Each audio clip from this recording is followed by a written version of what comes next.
Getting arrested twice, writing bad movies, and fronting forgettable films. This is why Vince Vaughn vanished from the limelight.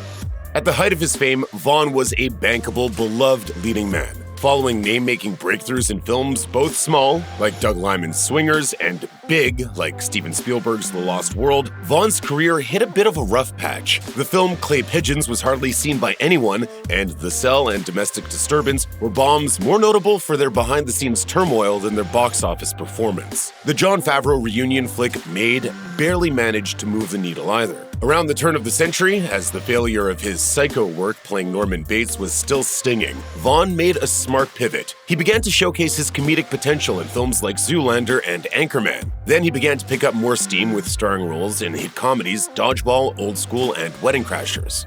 As a real-life romance with Jennifer Aniston dominated headlines, his apex of fame seemed to arrive with 2006's The Breakup. The Vaughn-Aniston hit opened at #1 and went on to gross over $100 million domestically.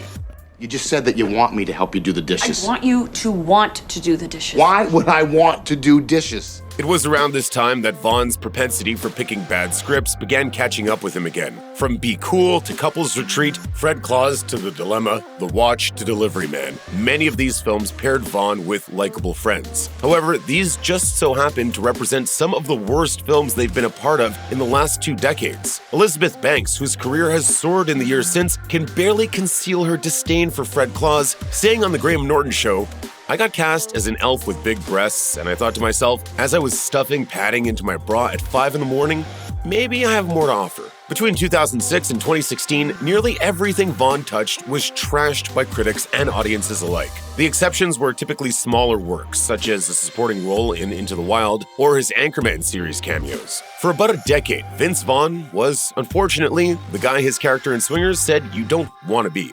I don't want you to be the guy in the PG-13 movie everyone's really hoping makes it happen. Flashback to 2014, and it seemed likely pop culture fans were on the verge of a Vaughn renaissance. The first season of HBO's True Detective had been a massive water-cooler-worthy hit, earning Emmy nominations for Matthew McConaughey and Woody Harrelson. It made a star out of Alexandra Daddario and established Nick Pizzolattos and Cary Fukunaga as formidable talents behind the camera. When a buzzworthy Season 2 was announced with a dark new story featuring Vaughn, Colin Farrell, and Rachel McAdams, it seemed like a no-brainer must-watch triumph waiting to happen. Unfortunately, the season was met with a mixed, at best, response that nearly killed the series until the well-reviewed Season 3 brought it back for a soon-to-debut Season 4. Needless to say, Vaughn's gangster turn didn't manifest the comeback some were expecting. It did, however, return him to TV, where he has since remained as a supporting character on Curb Your Enthusiasm, a voice on F is for Family, and where he will soon star in the upcoming Apple TV Plus series Bad Monkey. For the bulk of his career, Vaughn has been mostly known as a comedic actor, but as Vaughn's comedies began to diminish in their returns in the late 2000s and early 2010s, he responded by going dark. While some of these attempts were underwhelming, like his role in True Detective, Vaughn's 2 most promising roles in recent times were by the same filmmaker. Writer-director S. Craig Zahler cast Vaughn against type as a meth-dealing prison inmate forced into an assassination attempt for 2017's Brawl in Cell Block 99. He returned to working with Zahler once again to play a scandalized police officer alongside Mel Gibson in 2018's Dragged Across Concrete. Taken as a whole, the Zahler films provided Vaughn with meatier, more complex characters than he had seen in quite some time. Neither were highly commercial mainstream blockbusters. Concrete had a budget in the neighborhood of $15 million and barely took in $500,000 at the box office. But Vaughn impressed audiences with significant physical transformations and athletic prowess leading up to the shoot. In Cell Block 99, he sports a giant cross tattoo on the back of his shaved head and undertook an exercise and boxing regimen to prepare for the role. Vaughn said of his mindset at the time, "My mind kinda shifted. I started to think that I wanted to do different things." Can you give me some sort of guarantee? Certainly. Zahler said of his reasons for looking at the one-time comedy star with freshly opened eyes, "Vince has a naturally imposing presence. I'm seeing him do a lot of comedic things and being told he's one thing, But if I saw him on the street, that's not who I would think he would be." As Vaughn's Hollywood stock grew, he wisely began working behind the camera as well. Some of these films were Vaughn vehicles, produced alongside friends like Jon Favreau and Peter Billingsley. But as his studio leading man roles began drying up, he's leaned more heavily on producing projects, many of which haven't even featured him on camera. Vaughn's production efforts have included such diverse fare as the Glenn Beck-backed reality series Pursuit of the Truth, the sitcom Sullivan and Son, and the talk series Fearless with Tim Ferriss. Vaughn, a noted sports fan, has channeled that interest in producing the TV series Undeniable with Joe Buck and an episode of 30 for 30 on his beloved 85 Bears. In 2012, Vaughn produced his first documentary with the Netflix original Art of Conflict, directed by his sister Valerie. Vince provides the narration for the film, which details murals in Northern Ireland and how they've reflected the violence of the area across generations. Through Wild West Picture Show Productions, which he runs with his sister Victoria Vaughn and Peter Billingsley, he's also displayed an affection for holiday films. In addition to Four Christmases, Wild West produced the 2022 Hallmark spoof Christmas with the Campbells, as well as A Christmas Story Christmas, featuring Billingsley's long-awaited return to the role of Ralphie Parker. Vaughn has also long professed a love for stand-up comedy, first displayed with the theatrical release Vince Vaughn's Wild West Comedy Show, a documentary depicting a 30-day tour of comedians hand-selected by the star. 2017's Netflix effort, Brad Paisley's Comedy Rodeo, and the 2020 Jimmy O. Yang narrative film The Opening Act were also both produced by Vaughn. After establishing himself as an actor, Vaughn began dipping his toe into screenwriting.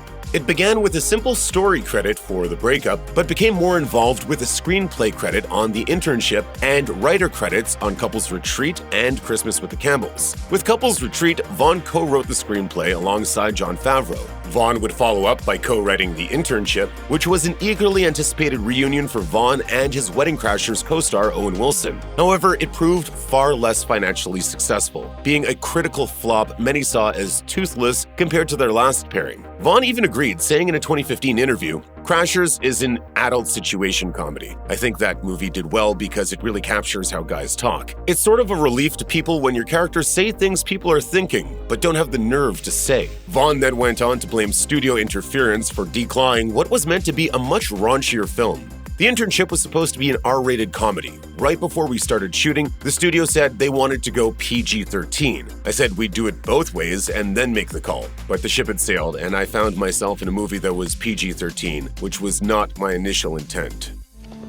Just get off my back. Vaughn has kept himself busy with other pursuits, including his charity work, professional poker, and his own podcast. He donated to a number of charities over the years, many military adjacent, including Army Emergency Relief, Declare Yourself, the Fulfillment Fund, and Jumpstart. He also acted as a spokesman, speaker, or guest of honor for numerous other charitable endeavors. The John Wayne Cancer Institute honored Vaughn in 2017 with the True Grit Humanitarian Award. He's also appeared at fundraisers for the Motion Picture and Television Fund and Tony Bennett's Exploring the Arts Foundation. He even played poker at the 2016 Four Kings and an Ace event hosted by the World Poker Tour to benefit Mending Kids International. When not playing poker for charity, Vaughn has been known to do it for recreation. But in 2021, Vaughn became professionally involved in the annual World Series of Poker. In 2022, Vaughn competed in a series of 3 televised poker matches that found him going head-to-head against world champions. So it was a surprise when Vaughn managed to win one of his 3 matches. In recent years, Vaughn founded his own podcast network/production company called Audiorama alongside Ryan Khalil and Greg Olson, both former professional NFL football players. While Vaughn doesn't have the professional sports experience of his co-founders, he does have a reputation as one of Hollywood's most sports-obsessed celebrities, and multiple Audiorama efforts have played to that strength. In June of 2018, Vaughn was arrested in Manhattan Beach, California, complete with a mugshot and all. He was stopped at a sobriety checkpoint where he at first refused to exit his vehicle. He then failed both a sobriety test and a blood alcohol test and was charged with reckless driving, driving under the influence, and refusing to comply with police. The 3 charges are all categorized as misdemeanors. In May 2019, Vaughn had his court hearings for the 3 charges. He pled no contest and was sentenced to 3 years of unsupervised probation. He was also required to complete a 3-month-long alcohol education class. The arrest and sentencing don't seem to have had any impact on his career, as Vaughn has continued working throughout his probation period. This wasn't Vaughn's first time being arrested, however. Back in 2001, Vaughn was sprayed with mace and arrested after a violent fight with 2 locals outside of a bar in Wilmington, North Carolina. Vaughn was in town shooting the movie Domestic Disturbance, and his co-star Steve Buscemi was also involved in the fight. Buscemi was stabbed multiple times and rushed to the emergency room as Vaughn and the other men were arrested.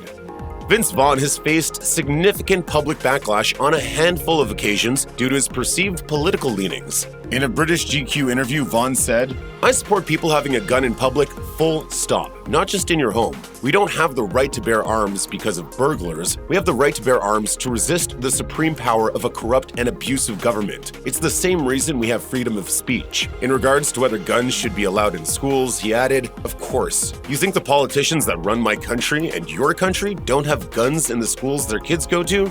They do." Another moment that made Vaughn a lightning rod for political controversy came when he was recorded shaking hands and conversing cordially with Donald Trump at a 2020 football game. Speaking to the LA Times later that year, Vaughn defended the moment, saying, "In my career, I've met a lot of politicians who I've always been cordial to. I've met Nancy Pelosi and was cordial to her as well. It was the only time I've ever met Trump. We said hello, he was very personable, I didn't get into policies." Vaughn said in 2020, per the Los Angeles Times, "I don't have a party that I support and endorse. In fact, for me sometimes it's difficult to find a candidate that you feel is philosophically consistent and not just going along with whoever is funding their particular party. That's as much as I'll get into it at this point."